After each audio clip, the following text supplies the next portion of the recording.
But by the end of last season, it was just clear that, okay, I need to make a cut. If I'm going to really pursue Clock Tower, if I'm going to jump onto this lifeboat, then I have to jump on. I can't have one foot on one boat and one foot on the other. Yeah. And so yeah. I made the difficult decision to leave.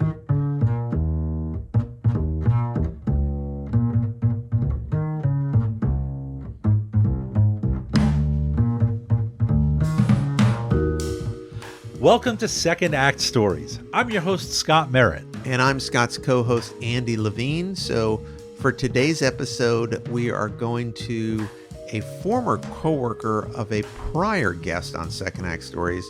Scott, please explain. Former coworker of a prior guest, right. So today's guest, Simmy Kustanowitz, was the executive producer and showrunner of Impractical Jokers, which some of our keen listeners might realize stars a guy named Brian Q. Quinn, who was a prior guest on Second Act Stories a couple years ago. So Q was a New York City fireman prior to becoming a comedy star, yes? Yes, correct. And I'll encourage all our listeners to check out his episode after they hear this one. All right. Well, tell us what Simmy Kustanowitz is doing today. All right. So today, after leaving TV production, Simmy is running a company called Clock Tower Innovation. And yes, Clock Tower, it's a name inspired by his love of the movie Back to the Future. Amazing movie, yes? Yes, yeah, we can all agree on that. So Simmy uses his decades in TV and production to help all kinds of companies solve challenges. He'll explain it better, but the first thing he's going to explain is why so many listeners are likely to recognize his name. Well, people might know a mangled version of my name. So, as you said, my name is Simmy Kustanowitz, but on the comedy show Impractical Jokers, which I worked on for a very long time, they like to refer to me as Simmy Can't Stand Your Bits. That is that's the alter ego. So, Simmy Can't Stand Your Bits. Yep. Got it. And I'm assuming that's just a loving name that you embraced. It is. I mean, the story behind it is we did a challenge on the show where the Jokers were posing as receptionists in an office building, and they had to call out the name of the next person who was supposed to go through for their interview, and they used a bunch of ridiculous names, and one of the names was a play on my name. It was Simmy Can't Stand Your Bits, and a lot of the fans really enjoyed it. And to this day, I still on Twitter and on Instagram, I'll get messages from people that are like, "Wait, are you related to the Simmy Can't Stand You Bits?" That sort of thing. So it's sort of taken on a life of its own. I love it. So, all right, we now know that you were involved with Impractical Jokers for a long time. But let's go way back. Where did you get your start? When you graduated from what college, with what degree, and what was the plan? Rutgers. I went to Rutgers University, a communications degree, which translates to I had no idea what I wanted to do. I knew I wanted to be in the entertainment industry. Wasn't really sure exactly how. Right. And so when I was in college, my senior year, I interned at The Daily Show with Jon Stewart. That was my introduction to the entertainment world. Simmy loved working on The Daily Show. And when he graduated from college, it helped him land a job as an NBC page. Competitive and fun, but not without its challenges. It felt like somewhere between, it's like the purgatory between being an intern and being like a production assistant. Uh-huh. It was a job, it was a paid job where you give tours of the NBC studios and the famed 30 Rockefeller Plaza, and you, at the time, would help audiences get in and out from the different shows. So you'd load the audience in for Saturday Night Live or Conan O'Brien or, at the Rosie O'Donnell show at the time, you would be assigned to different shows and be helping out, again, sort of as an intern on these different projects. And so I did that for a year, and I got to work at the Today Show. I was actually there during the 2000 election, which was amazing. Did a little bit at Saturday Night Live, worked at the Rosie O'Donnell show, and gave a ton of tours of the building, and it was an incredible experience. I'm still in touch with several of the people that I was pages with back then. Tell me what the page program did for you. The page program was an amazing experience on a couple levels. First of all, it gave me an opportunity to perform, because as a tour guide, I was able to take different groups around the building and show them and work on my material. You know, it really became like a stand-up routine. And Right. I learned this lesson. All the pages used to talk about, I'm sure the pages still do now, that you could have the same material and do it for one group that loves it, and they're asking for your autograph at the end, and it was the best tour they've ever been on, and then you give the exact same tour to the next group, and they're just checking their watches the whole time, and they think it sucks, right? It was like a crash course in television, because I was working at, like I said, I was working at the Today Show, Rosie O'Donnell, Saturday Night Live, the Nightly News, all in one building, and so it was this amazing boot camp for me in the entertainment industry, and really allowed me to get my feet wet. After graduating from the NBC Page program, Simmy began to pursue a career as a voiceover artist. He got an agent, and, well, then there was a SAG-AFTRA union strike that shut everything down. One thing led to another. He phoned a friend who was working for MTV. He got an interview, and then he landed a job there as a production assistant, where he worked on a variety of shows. MTV, it was such a different place back then. It was such an interesting place. There were so many different shows happening. There were just constantly different shows you can hop onto. There would be, you know, a countdown show of the 20 greatest albums of all time, and they would be interviewing journalists, and you could work on that show. Right. They would have comedy shows. They would have panel shows. There were all sorts of different shows that were on at all times, dating shows.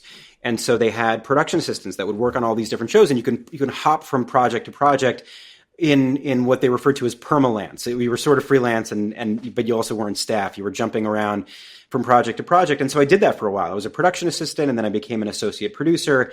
And under the MTV umbrella, VH1 was also one of the networks that was in the same family. So right. I wound up as an associate producer on a show called I Love the 80s, which was a really great show that they had for many years. So I worked on that, and worked on a number of different MTV shows, hopping around until TRL came calling. That was the big moment for me at MTV. TRL, Total Request Live. Yeah, Total Request Live. Daily show where people would phone in their requests, and some lucky ones would actually fit what MTV wanted to air, and they would use them.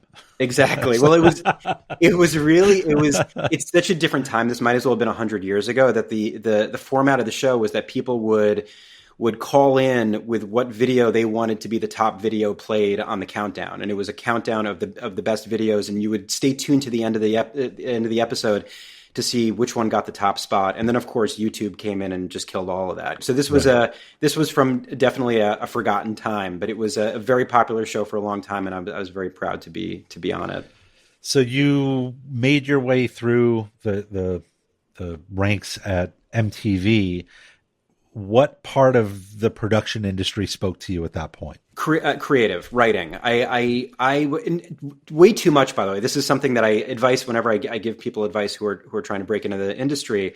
I always tell them you can't have too much tunnel vision. And which is ironic given where my career has gone now, but at the time I had tunnel vision. I only focused in one area, and that was writing. I wanted to be a writer. Every project I worked on, I would find the writer and say, can I basically follow you around? Can I submit scripts? And I completely ignored the producing side, editing, all that, because I knew that I've always had a creative mind. I've always been creative first.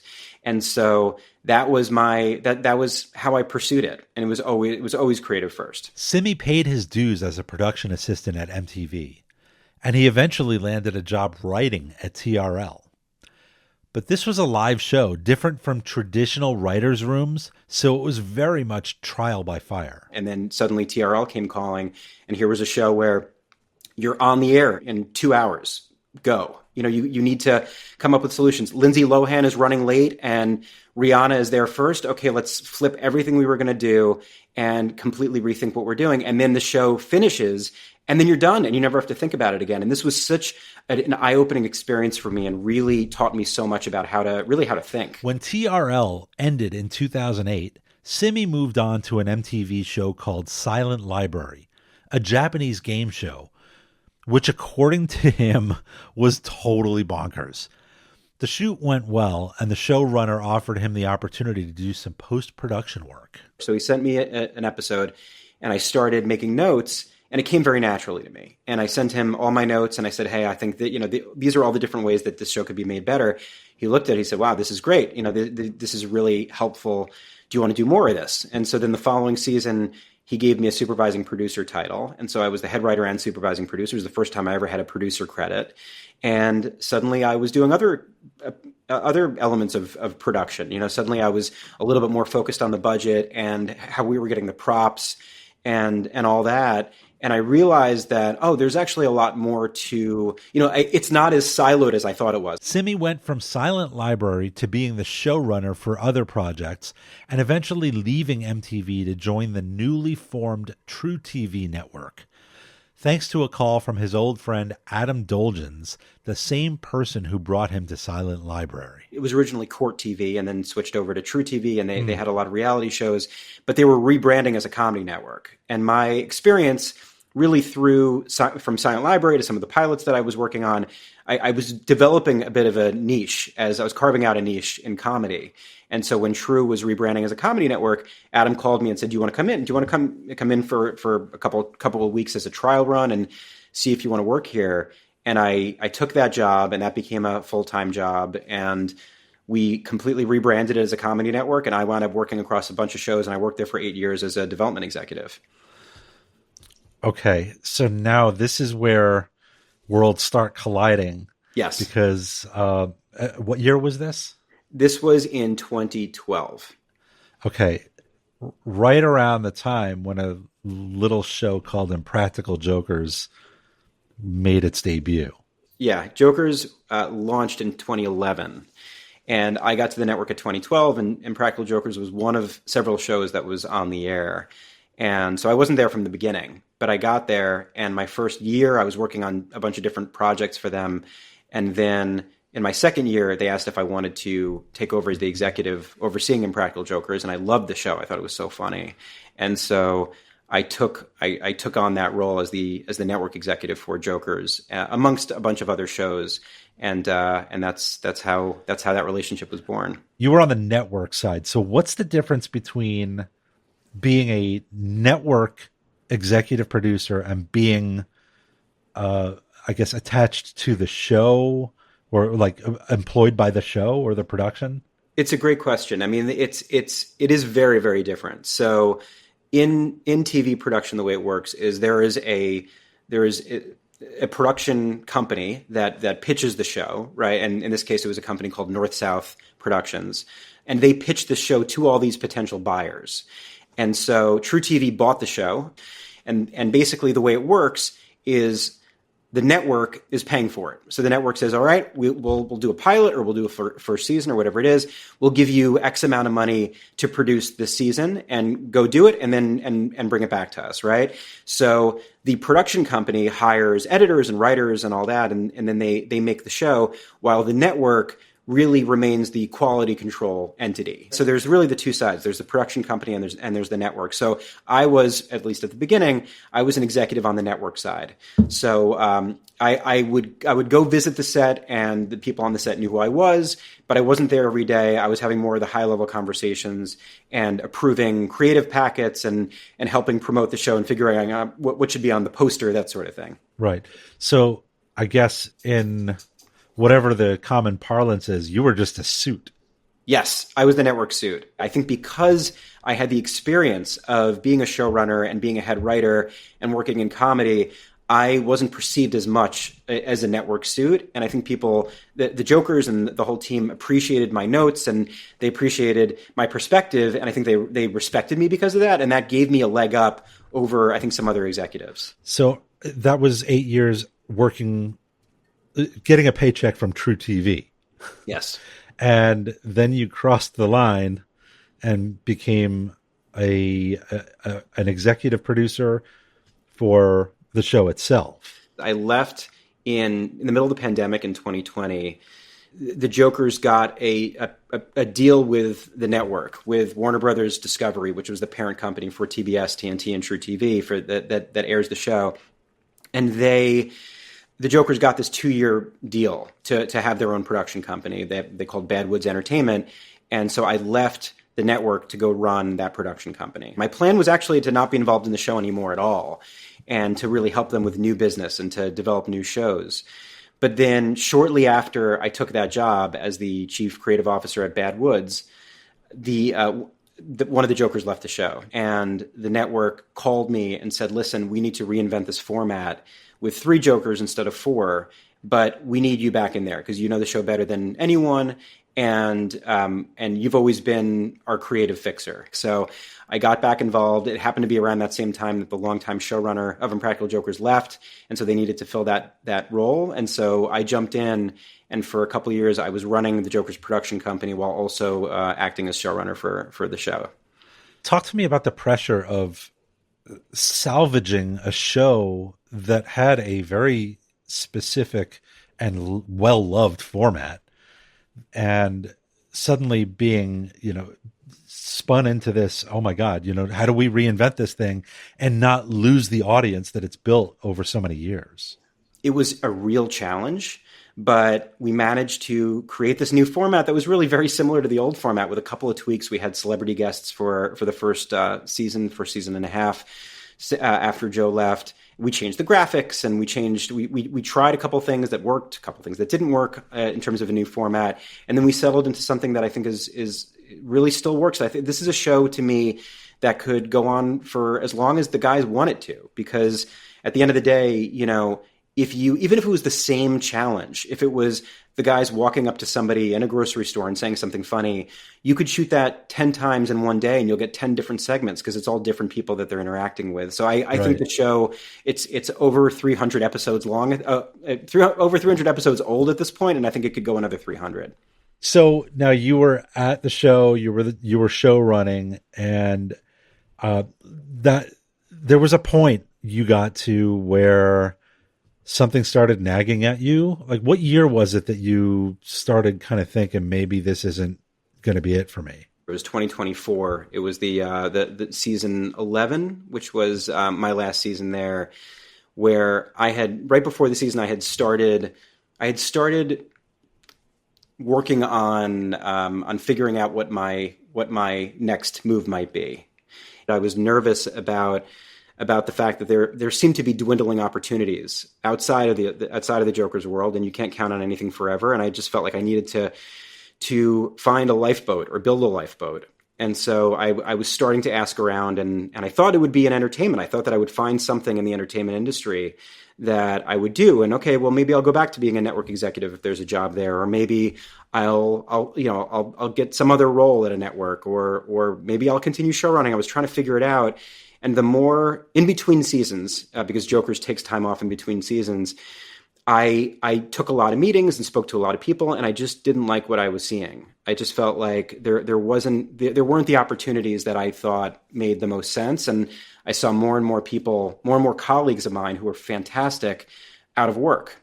And a lot of people were trying to reinvent themselves and figuring out what they could do, what they wanted to do. The options looked bleak until Simmy explained his strengths to a friend who worked for a financial services company. And he sort of parenthetically, said, well, we could really use your brain at our company. I wish we had somebody like you.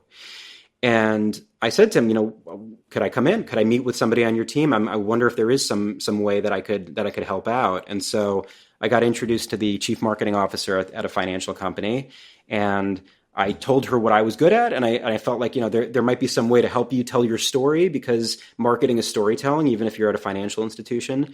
Right. And so she asked if I wanted to come in and work with her marketing team for a few hours and develop some sort of a program. So I said, sure. I hung up the phone, said, I have no idea what the hell that means. I don't know what this is going to be. But I said, you know what, let me see, let me try. And so I did it. I went in and I created this half-day program that I called Rethink the Way You Think. And I said, I'm going to use the methodologies that I've developed in my entertainment career and apply them to business and show you why this can work really at your company. And that was the beginning of Clock Tower. Clock Tower is Clock Tower Innovation, Simmy's new consulting company. But you're still at the show, and you're sort of exploring this other part. Like there isn't a clear path, it sounds like. So how do you balance all that? It was a really, really hard balance, and I would say not well at times in terms of how I balanced it. It's very difficult. I would imagine that a lot of the people that you speak with who have this second act, the transition is the hardest thing, because you're trying to do right by one career while trying to build up the next, and it's you wind up often hurting both sides. And I wanted to try to do both. And I think when I came back last season in particular, I realized that it's too hard to do both, and it's something that I'm always up for a challenge, and I wanted to try to make it work. But for anybody who has been a showrunner or who has worked on a show under a showrunner, it's not fair to the showrunner or the crew if the showrunner is not 100% in. And that's something that, I tried to balance, and at times I think I did a good job, at times I didn't. But by the end of last season, it was just clear that, okay, I need to make a cut. If I'm going to really pursue Clock Tower, if I'm going to jump onto this lifeboat, then I have to jump on. I can't have one foot on one boat and one foot on the other. Yeah. And so I made the difficult decision to leave. Personally, right? What does that look like? You're now leaving something that I'm guessing is giving you a reasonably decent paycheck and kind of a lot of stability for what it is and for who knows how long. And now you're jumping into something that who knows what the paycheck looks like. And, God, I don't even know what the path looks like right now, let alone the paycheck. It's terrifying. It's really terrifying. And it's not for the weak of heart.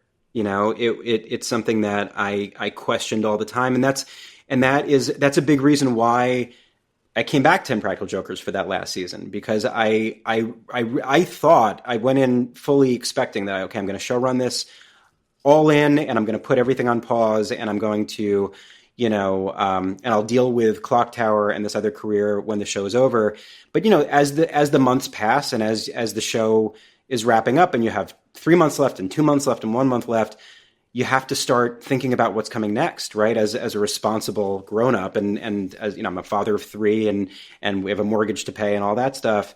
And so I towards the end of that, I was thinking, okay, even if Clock Tower is not fully on steady ground, I need to jump. I need to burn the ships, as they say, and move on. And so it's not as clean cut as like, okay, Clock Tower started and it was working really great. And that was my new career, and I could, say goodbye to Jokers and move on. It was a very, very difficult decision to make. But one that I think I needed to make for myself and for the crew, which really deserved a better showrunner by the end. And I think now they have one. What is it that Clock Tower is, and what does it do? So Clock Tower is a creative consulting company that works with a lot of different companies, big and small, many of whom don't consider themselves creative. But the solutions that I'm bringing them are creative. And one thing that I do that Clock Tower does that other larger agencies can't do, there's two answers to that. One is I'm far more nimble, right? Because I'm able to work quickly and not deal with the massive overhead that larger agencies bring with them, and bloated budgets, that sort of thing. But also because of the network that I have of people in the entertainment industry, some of whom are out of work, even though they shouldn't be because of the state of the industry, I'm able to tap into different areas of that network from all different genres and bring people in with me to these projects. As the leader of Clock Tower Innovation, Simmy leads all kinds of non-traditional marketing and branding activations, in addition to delivering keynotes and workshops, like his aforementioned Rethink the Way You Think program. And virtually every part of Simmy's prior career prepared him for what he's doing now. It's really this amazing full circle experience where I'm taking, reaching back into the TRL days. That is really how I lead off my keynotes. And people love this because there's a lot of nostalgia. A lot of people remember TRL, but even the people that don't, I always talk. What I always lead my keynote with is a story that we had Bruce Willis on as a guest, and Bruce Willis was supposed to go on, and at the last minute, Dwayne "The Rock" Johnson decided to swing by because he was in Times Square where we were shooting, and he wanted to come on. And so my executive producer, my showrunner, Dave, came into the writer's room and said, let's come up with something with Dwayne The Rock Johnson and Bruce Willis.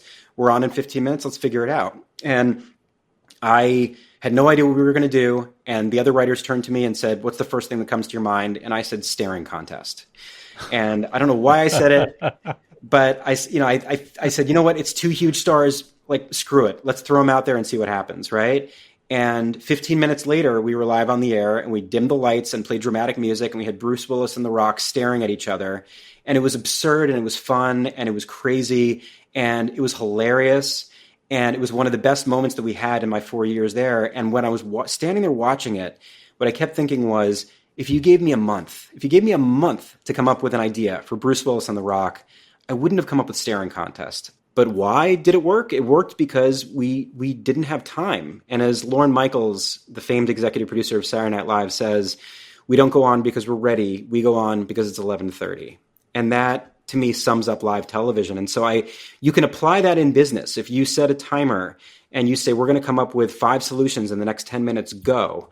People sit up in their seats in a different way, whether it's C-suite executives or summer interns or anybody else. When you set a timer, when you keep an eye on the clock, you get a lot more done in a very short amount of time. And so efficiency and structured creative thinking is really the crux of everything that I do.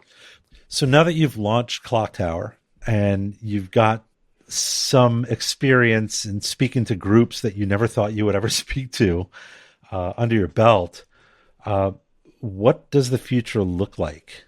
I'm so encouraged by the reaction that I've gotten, and it's been wonderful. It's really been great. It started off as the side hustle, and it's very quickly turned into the main hustle.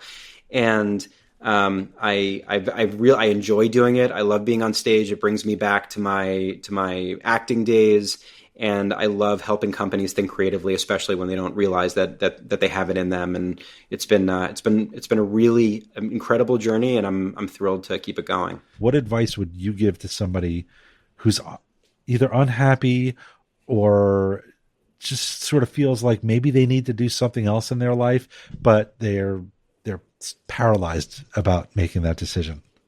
So a couple of things. First of all, you have to be all in, like truly all in. Because if you're 80% or even 90% all in, then it's likely not going to happen. Like the degree to which I hustled to make this work, to make Clock Tower work, it's endless work and just constant hustling. And you have to be willing to call everybody you've ever met and ask them if they could do you a favor and ask somebody at their company if you could meet with them, that sort of thing. So one is that you really have to make that decision to go all in. And then the other thing is, I mean, at least in my situation, I did basically a full audit of everything I've ever done and thought, okay, how can I apply that to this new venture, right? Because if you asked me 5 years ago, would it make any sense for Simmy to be, at fill in the blank, Google or some of the banks that I've been at or the law firms that I've been at, I would say absolutely not. It makes no sense. But then when I think back and I say, okay, well, you know what? I actually worked on that project that was all about tech 12 years ago. And 20 years ago, there was that one project that was all about, there was Adam Ruins Everything was this educational comedy show that I was the network executive for. We tackled topics like prison recidivism and immigration. So, okay, now I know how to, from those days, I know how to take something that's really dry and make it magical. Okay, so it's basically looking under the hood and seeing, okay, what have I done throughout my career, and then trying to really extract every little piece of it and apply it to the new career. So it's really doing a deep dive on your own life, but also being really committed moving forward.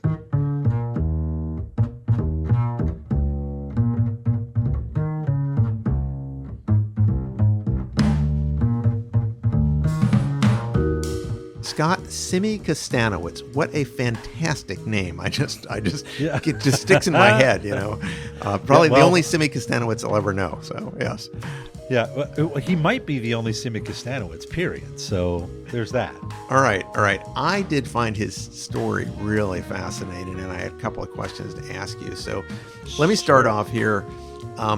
he tried this period of time, I guess it was about a year, where he was straddling both worlds. He was in Impractical Jokers and he was launching Clock Tower Innovation. And it sounds sort of like from your interview with him that it was hard to do both jobs at the same time. Yeah, I think what really occurred is that Simmy came to the realization that, especially when you're a showrunner, if you're not all in, the show really suffers, and it's not just his position; it literally has everything to do with the entire production. So, he made the decision to leave because it would have been detrimental to the entire production, which is still running, by the way. It would have been detrimental to the whole production to have him there, but not really all there. All right. So what drove the decision for him to choose the path to Clock Tower Innovation over staying at what I would imagine is kind of in a more stable position at Impractical Jokers? It's interesting. I don't know if he would agree with you that it was more stable. Lots of changes. With TV, I mean, just by nature of what it is already a little bit unstable because you go from job to job to job to job. Although his position was stable and it looks like it could have been for a while, there was so much upheaval in the TV world and the production world. And, look, he, like everybody else, Simmy's got a lot of responsibilities. He's got kids he's raising. He's got a mortgage. I think he saw this as, Clock Tower Innovation as the more stable option. Okay, and that takes me to my final question. From and I don't think you asked this in the interview, but I'm just curious your sense of it. Is he happier in this new position heading up Clock Tower Innovation, or does he miss the craziness of Impractical Jokers? I think the answer is yes. To both. To both. Okay. I think he loves what he's doing now, and it has since taken off, and it's going really well by all accounts. But I also think he probably, it's in your blood, right? It's if you're working something for so many years, it's probably hard to leave something that's been so much fun to work on.